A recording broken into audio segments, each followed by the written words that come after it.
So I guess we'll get started. Hello, everyone. So my name is Mariam, and I'm a software developer actually at Osedia, the AI team. Hello, good morning. And this is Seynabou. You wanted to briefly intro? Yeah, hi, my name is Seynabou. I am with Mariam at Women in AI, and I'm a developer at Sama, which is an AI company that provides training data for other companies that use AI. Amazing. So this is really Seynabou's beautiful presentation, but I did want to talk a little bit about Women in AI first and what we do as a meetup and community here in Montreal. So we're actually a global community, and our mission is to shape inclusive AI and close the gender gap in the field. And we have three main pillars of how we operate. So it's inspire, educate, and connect. So we'll learn more about the different ways that we implement those in the next slide. Thank you.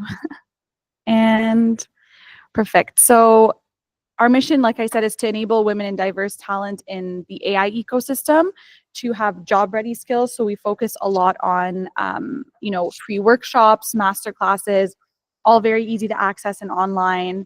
We help people enter into the field, but also advance themselves through our mentorship programs, for example. We try to develop leadership skills within our community, and newly this year, we're going to be supporting research projects around inclusive AI through our research lab. And the idea is to kind of push for a more ethical, inclusive use of AI by bringing more diverse perspectives to the table. No problem. Thanks. And so, yeah, so we were launched in 2020. Now, these numbers are a little bit out of date by this point, but we're definitely in more than 7 cities now. And the Canadian volunteers are about 50, but that's continuing to grow. So we have a lot of new initiatives coming this year. We're most active on LinkedIn if you wanted to follow us or suggest the community to anyone else. Keep an eye out for that. As I mentioned, something exciting will be the symposium next year and the research lab. So research is your forte, or you're interested in that or know anyone who is, please do have them check us out on LinkedIn and keep up to date with everything. So I'm going to pass it over to Seynabou, and I actually have to step out for a meeting in classic tech fashion, but I hope you guys enjoyed the presentation, and feel free to connect with both of us after this if you ever want to discuss any of the topics that were mentioned. Thank you so much. In different field. I'll start by doing a quick introduction on what exactly is inclusive design. Then I'll talk about why exactly it matters. It's a bit obvious, but I'll just go into more examples and discuss a lot of common barriers people face and also how to overcome them with some of the best practices. I'll share a few tools, some that I have used, but others that are just good. I guess I'll open that for this. No problem. Hi. Yeah. And then just conclude with a wrap up and overview of what was discussed. All right, so what exactly is inclusive design? So when people think of inclusive development, people usually think about designing or building software and just digital content in a way that ensures that most people or all people, regardless of their abilities or disabilities, can actually use that content efficiently. Like, that's usually what comes to mind. And according to the British Standard Institute, the design of, inclusive design is the design of mainstream product and or services that are accessible to and usable by as many people as reasonably possible. So without the need for special adaptation or specialized design. So the emphasis here is on as reasonable as possible. That means that it's not suggested that it is possible or appropriate to design one product to address the needs of the entire population. Essentially, it is to make it as accessible as essentially it's reasonable. Let's have a look at some of the key principles of inclusive design. The reason why I put emphasis on reasonable is that a lot of time people feel like it's a bit impossible to make sure things work for everybody. But yeah, that's not the goal. It's just making it open. So for the key principles, essentially these are principles that companies should keep in mind while implementing inclusive software. And some of them that often come up are flexibility. By flexibility, I mean the software should be designed to accommodate a wide range of user needs and preferences. Next up, there's simplicity. So complex software or complex design element can be difficult for individuals with disabilities to navigate. So keeping your software simple is one of the key things to do to make sure that it is more accessible. There's also consistency. Essentially, you want to make sure that navigation of your software is just consistent. You don't want to go from one page to another or one use case to another and have the navigation be completely different. That is a bit confusing for people who might have cognitive disabilities or some motor impairments. I'll go through more examples later. Next up, it's responsiveness. So essentially, we need to adapt a website or software to work across different devices. So, for example, from a computer to a smartphone. So by incorporating these principles in your software development, companies can basically create products that are accessible to most users and provide a more inclusive and good experience for your users. And keeping in mind that this is to include a wide variety of users. It's not just people who have physical impairment. It can also be things related to their to access to resources like a strong internet connection. You need to make sure to keep that in mind. So using things like I'm going into examples, I'm going out of the way, but I'll go more deeper, but essentially a service worker to keep things saved so that if the user loses access to internet at some point, it doesn't make bad. So it's not just about a person's physical state, it's also about circumstances that are much deeper than that. All right. So before I dive deep into, inclusive design, I should talk about universal design. So there is universal design. There's also the concept of accessibility, which I've already brought up, and inclusive design. There's a bit of nuance between the three. And I'll start with universal design because this is what we see more often in tools. Essentially, these seem a bit interchangeable and people use them they will call something inclusive, but it's more universal. And they are different approaches, but there are connections. Basically, the difference is in the way that they are approaching the user needs. With universal design, it's more about enabling users with different impairments to use, it's basically including the broadest amount of users with a general use case. That's a bit self-explanatory with the word. Essentially making sure that it works well with a broad part of the population, which this is a bit different from accessibility, where this is about enabling users with different impairments. So for example, accommodating certain users with a different UI or settings to make sure that they can use it well. One example for accessibility, it is adding a setting to change the contrast on your website so that users with a visual impairment can see it well. My diagrams, I realized after making this, because I tried to figure out a way to basically represent them all, and it is not the best representation, but maybe what I'm trying to get at is that with universal design, you have the whole group and you're just trying to make sure that it kind of fits for everyone. Whereas with accessibility, you're kind of just focusing on one specific group and trying to make it good for them.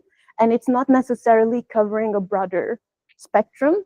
And there's a bit, I try to illustrate the difference with how the experience for the user is when you're adding accessibility features.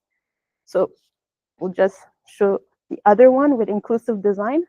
Essentially, inclusive design is more about adapting and customizing to meet specific needs of diverse users, but also ensuring that no one is excluded. So they're doing the big difference is that with inclusive design, you are focusing on making sure that all the needs are met from the get-go. So you do not have that barrier you would normally have with access, requesting access, because requesting an access on itself is a barrier. If I have a visual impairment and I have to go look for a way to get to that, you're kind of like already struggling a little bit. Whereas if the design is already made with inclusivity in mind, you don't need to get there. Things are already ready for you to consume. And by consume, I mean whatever product, service, or content you are trying to access. So that's what I was trying to illustrate a little bit with these, and that is not a good design. I think any person who might have some color blindness will be very confused by what is going on. There's very poor contrast, and I am ashamed.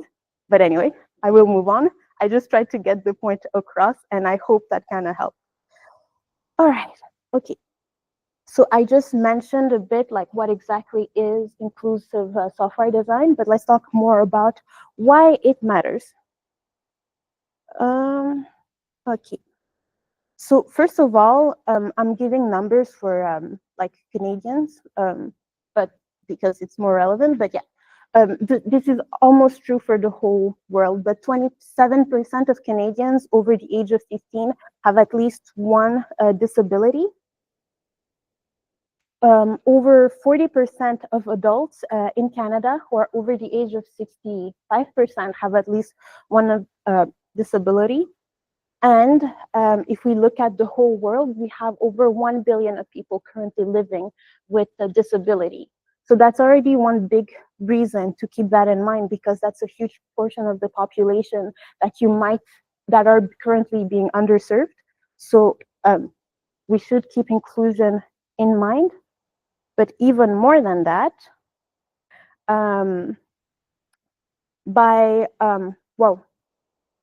it's more fair, because I mentioned there's so many people who will be benefiting from having this. So like it is more fair. It just helps people regardless of their physical, sensory, cognitive, or even emotional differences, like have access to the same opportunities, information, and experiences as most. And really, it's about removing barriers that are perpetuating certain inequalities. Because at the end of the day, if you look at a school environment, we have sometimes online classes.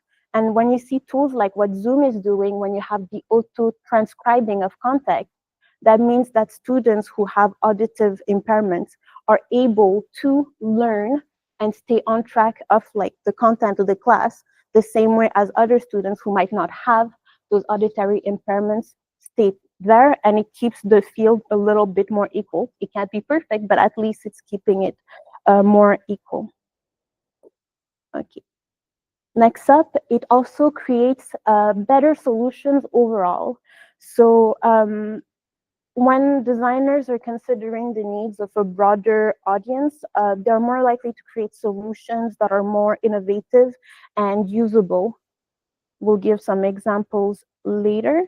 And yeah, it just solves problems. Essentially, inclusive designs leads to creative and practical innovations that make products and services much easier to use, like using some subtitles. It's not just helpful for somebody who has visual auditory impairments. If you want to watch something in an environment that's loud, this is helpful for you too. Or if you don't want to wake up your kids while you're watching TV, that is just perfect. And also, this seems a little bit more self-serving. It just expands your user base. I mentioned in the other slide that over 1 billion of the population has one form of disability or more. So just by applying these practices, you're making sure that more people can use your service, tool, software. So, and also, I'm kind of touching into it by saying that it solves problems and creates better solutions, but it just benefits all. I put an image here, which is essentially a curb cut, which is a very popular example of an inclusive design. And it even created something called the curb cut effect to talk about innovation that are supposed to be, that were there, implemented, so they could be inclusive, but are actually benefiting everyone. So if you know the curb cut, it's essentially on a sidewalk, like how it kind of just dips when you're trying to like cross, and that was put in place for people with wheelchairs or mothers with like strollers. But that's so convenient and practical for everybody. Like if you're a delivery person, you have a big cart that you're kind of load, the curb cut is like helpful for you. And this is something that you see pretty much all around the city. And it is a big innovation that was there for inclusivity, but it's helping just about anybody. And yeah, that's what the curb cut effect is. Another example of a curb cut effect would be audiobooks. I love audiobooks. I always listen to an audiobook when I'm cooking or cleaning or driving. And that was initially put in place to help people who could not read for different reasons, whether it was because of motor skill issues or because they had a visual impairment.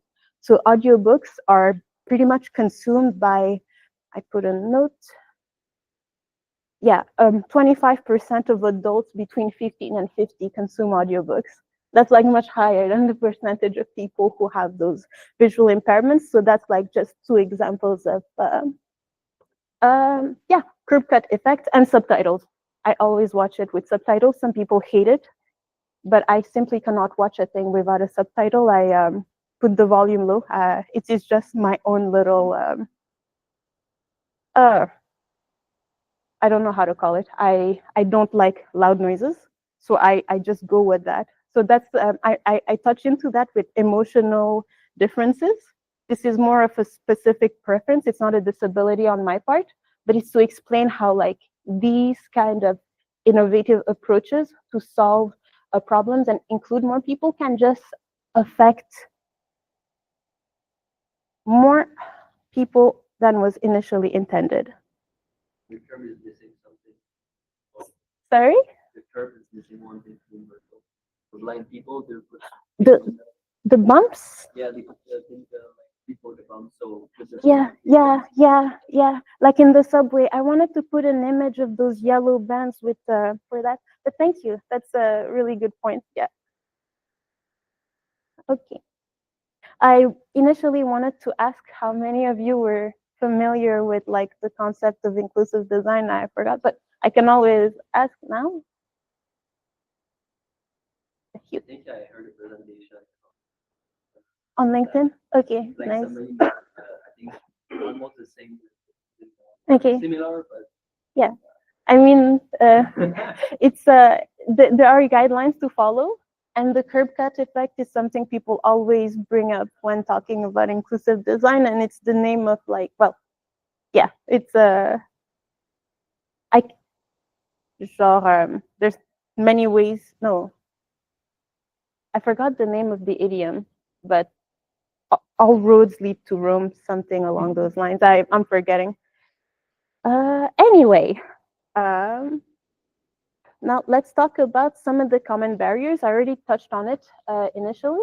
So you have the visual impairments, hearing impairments, motor skill impairments, as well as cognitive disabilities. These are just common disabilities that people face. There's a bit more. I'm focusing on those and not necessarily the other things that are more circumstantial. So thinking about parents who have to live with their kids and take care of them, or even a person who is left-handed who might not have like adapted scissors. That's no longer an issue, thank God. But like these are just other things that to keep in mind. But I'll just focus on these ones because they're a bit more major and a bit more concrete, because I could just spend 30 minutes talking about different examples. Yeah, so for visual impairments, essentially, it could be things like color blindness, having low vision, and that's an obstacle people face a lot when navigating software. So issues with poor contrast, for example, or blurry vision. So keeping that in mind. One way the people with visual impairments can struggle is also when there's no screen readers. So screen readers are a tool that are important in order to help people who have a visual impairment just consume your content. So yeah. Next up, there's the hearing impairment. So yeah, I'll just go quickly because I think this is a bit self-explanatory. So I'll take a bit more time on the actual tools people can use. So with the auditory barriers is basically when people cannot use auditory cues for the website. So it could be needing transcribing content, or also needing subtitles. So if it's a pre-recorded thing, let's go. There's also using sign language support to help. So motor and mobility barriers. Essentially, this is more represented by having issues navigating a website. So like with a mouse, so it can be having Parkinson and having your hand shake a little bit, or not being able to use your hands at all. So this is something that could be fixed with different inputs. And I'll go into a lot of examples later. And then there's the cognitive barriers as well. So this is a bit broad, like the other ones, but that can be also for people who are like atypical. So it could be feeling overwhelmed by having too much information in front of you, or also being something more like being triggered by certain animation or flashing light, as well as not being able to focus when there are too many distractions. One note I forgot to mention with motor skill issues, that's something that is overlooked. Is there somebody? Okay, yeah. I forgot to mention with the people with motor skills issues, which which falls into the navigation part. If you have something like those carousels on a website, you know, those things that move, and you don't have time to click, keeping in mind that a user who will have trouble accessing the button, like if your thing just moves automatically or automatically scrolls, that is also something that is a barrier if you have a motor skill issue. Okay, so just gonna jump to a few examples. I have not been doing what I said at the beginning and giving examples that are outside of just web. But one thing that can be a barrier when for something like AI, I just put facial recognition. Like that's something to keep in mind as well when you're providing training data for your model, making sure that you're having it, like having data that is as inclusive as reasonable. And for me, my phone is a bit dumb sometimes. Well, not the phone, the model itself. It can only recognize me when I don't have my hijab on. The moment I put the hijab on, it struggles. I've tested it with a hoodie. It has no trouble knowing that it's me. But the moment it's the hijab, then it just struggles and does not accept that this is me. So I just use my fingerprint. So yeah, that's just one way your training model might not have enough data to basically include people. Yeah, the finger. Yes, you're right. You're right. Yeah. Another example is my watch. So I should have brought it up while talking about accessible versus inclusive. So when it comes to universally designing a smartwatch, one thing they're using for monitoring heart rate is green light technology. And green light technology is the universal technology that is used because it works for most people. But for people who have a darker skin tone, the green light technology for monitoring heart rates does not work well. What would work better is using red light technology. So for for universal design, it's green light because it works for maybe like 85% of the population. If you want to be accessible, you're creating new watches that use red light technology that don't really work well if your skin is fairer. but will work well for people who have darker skin tones. And the inclusive version would be basically making a watch that is green light, but also more performant, and it's based on other things. So, yeah, I know nowadays, like smartwatches are a lot better at monitoring heart rates.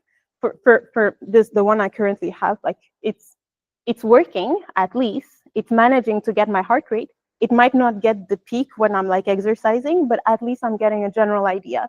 So that's more inclusive because it's not like the first watch that I bought that basically was terrible at getting my heart rate. So I wanted to give that example to illustrate the difference between universal, accessible, and more inclusive design for a smartwatch. But yeah, the images I have here are just ways to overcome some of the barriers I had mentioned before. So there is using more high contrast. So instead of, and legible text. So instead of using fonts that might look pretty, just making sure that you're focusing on legibility for users with visual impairments, using alternative text. So if you have an image, also have some alternative text describing what is inside the image so that users who have a screen reader can actually know the content of your website. It's also making sure that your software is responsive. That's one key principle I had mentioned before, responsiveness. So if your user cannot use a laptop for different reasons and a smartphone or a smaller screen is all that they have access to, making sure that your content can be read from it, and also that it is not too small, because some websites will basically have like a website and it will be the same content, just much smaller, and that's not ideal either. Okay, so I could go another like 20 minutes talking about common barriers, but I think you get the idea. Let's talk about some guidelines. All right. So the Web Content Accessibility Guidelines provide a comprehensive framework for making web content more accessible to people with disabilities. And those guidelines were developed by the W3C, and it was their web accessibility initiative. So the guidelines are built around four key principles that go by, like it's abbreviated to POUR. And POUR stands for perceivable, operable, understandable, and robust. By perceivable, they mean ensuring that all content is available to all users, regardless of their senses, so sight, hearing, etc. The example for perceivable would be the alt text that I mentioned, or video captioning and transcribing. The next key principle is operable. So making sure that users can interact with your interface regardless of their condition and circumstances. That's where it's more like a mom who has to take care of kids, being able to manipulate content. So that would be voice command, for example, or when you're driving. So like it's not just people who have motor skill impairment, it can be just the circumstance of your user. So yeah, making sure you have different input options for the user. Then there's understandable. So content should be clear and interpretable and easy essentially to understand. So it would be as simple as taking advantage of icons and symbols and not necessarily text.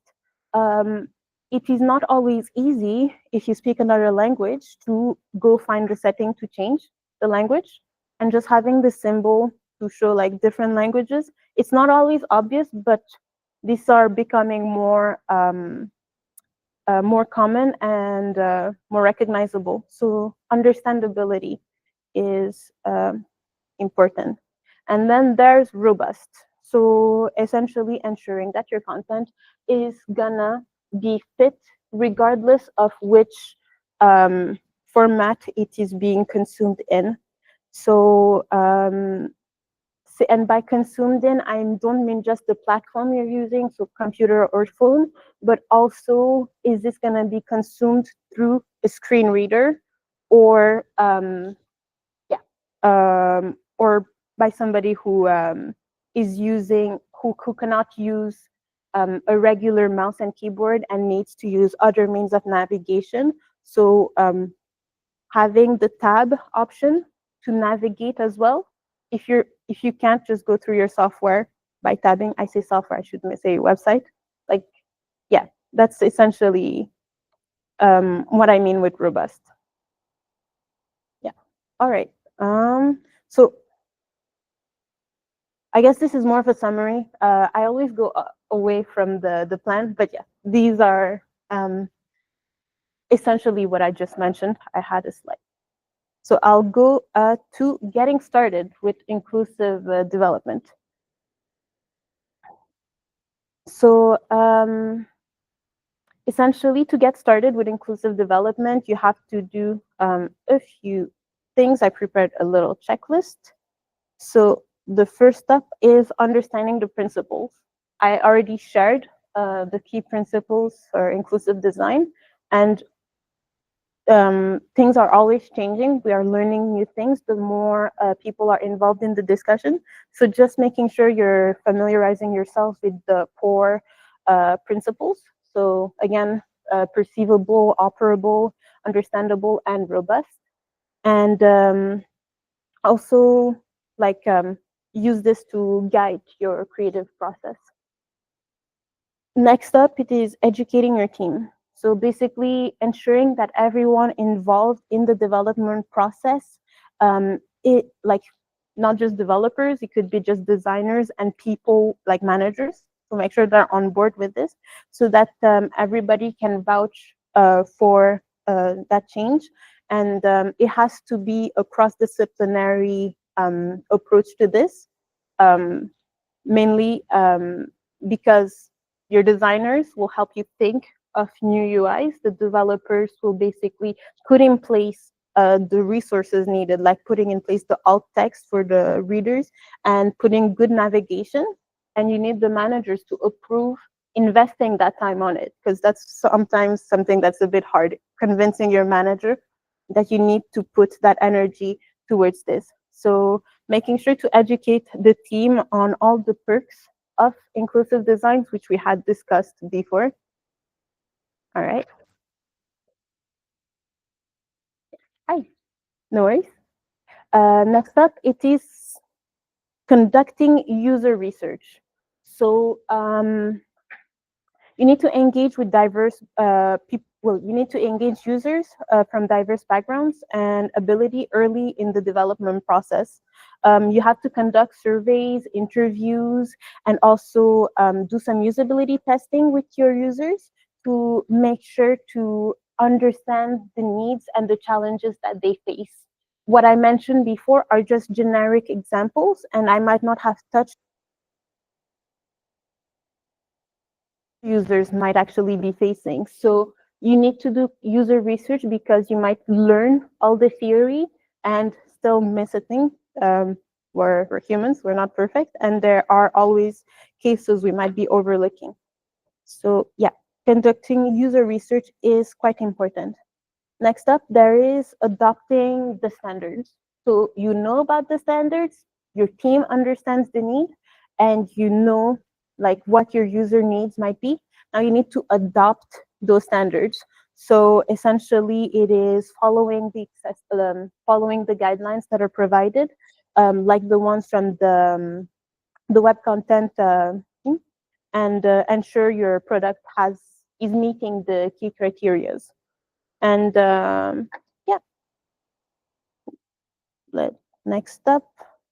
Sorry, I have to change from like this on my computer notes. So sorry. Yeah. After you adopt the standards, essentially you are applying them. So next up would be testing with real users. Normally, if you've done user research, you're able to also follow up and check with the users if your changes are appropriate, sorry, and meeting their needs. Yeah, then there's iterating and improving.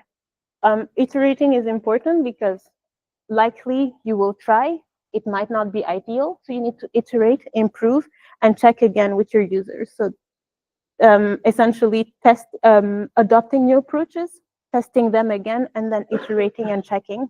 And even if things are good, continue to iterate and check again, because you might be adding new features. You need to make sure that they are also working well, and it is possible in a few years that there are new standards out there that are there, and you want to make sure that you're up to date with them.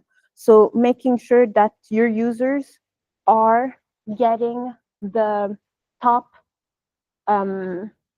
standards from you. So that's why it's really important to continue, even if you feel like it's perfect, just checking in and staying up to date with the newest tools available for you. All right, and okay, cool. Have 5 minutes left. I'll go over some of the tools that are quite helpful, starting with the automated testing software. There's the Wave accessibility evaluation tool, which is pretty cool.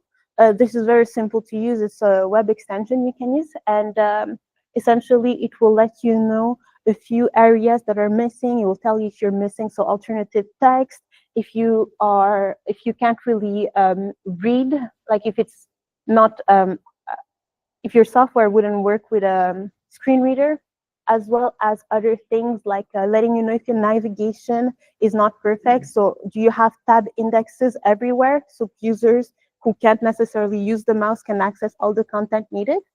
There's also the Site Improve Accessibility Checker. It's another extension, and it's for Mac, Windows, sorry, not Mac, Chrome and Firefox, and I believe Opera too. There's also the Axe DevTools. I haven't played with that one yet, but I've heard really good things about it. And again, it's more to look at the content of your website. It's very similar. All of these ones kind of do the same work, but it's they're both worth checking. Headings map is a bit simpler. It's essentially more focused on the readability. So if you have a screen reader, check if it's actually going through the content in a way that makes sense. You wouldn't want the screen reader to start creating like sub-content and then going to the title and then navigating in a bad way. So the heading map is good for that. There's also Lighthouse, which was developed by Google, and it's really comprehensive too. Next up, there's manual testing. Again, there's the ARIA DevTools. So this is more like you use it and check different parts of your website. That's why it's more manual. There's Wave, which is there. You can use Wave for automated testing, but you can also use it for manual testing.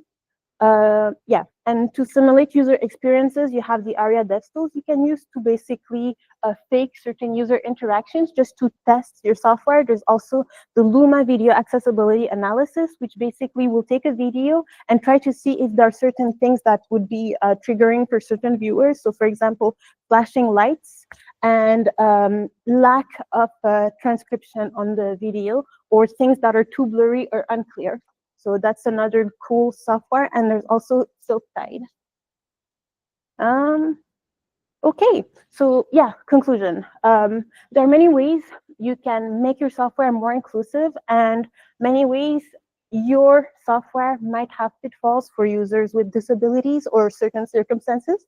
And these are just a few examples of like nice UIs that are there.